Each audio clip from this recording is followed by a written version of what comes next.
En Italie, les élections de mai 2015 ont concerné 20 millions d'électeurs.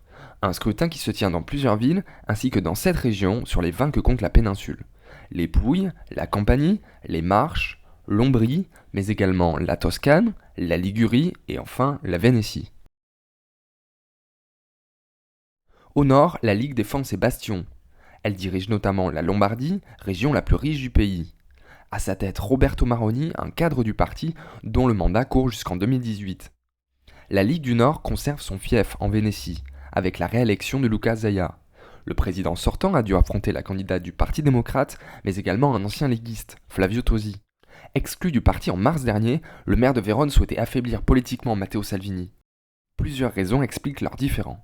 La première est une bataille de chefs. Flavio Tosi s'était vu promettre le leadership de la Ligue du Nord, finalement c'est le Milanais qui fait main basse sur le parti. L'autre raison est stratégique. Là où Matteo Salvini mise sur le radicalisme et refuse les alliances au niveau national, Flavio Tosi, lui, préfère la ligne historique, celle d'un rapprochement avec la droite modérée. Pour l'élection en Vénétie, il s'est allié au nouveau centre-droit, le parti du ministre de l'Intérieur Angelino Alfano. Mais sur le plan local, la Ligue ne rechigne pas à nouer des alliances.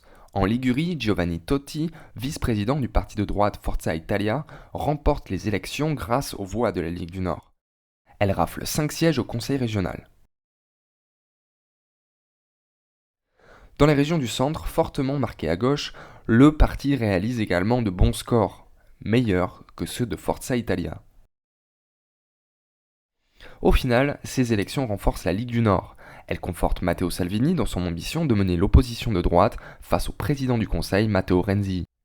Mais elle révèle également la difficulté du parti à porter son message au sud de la péninsule.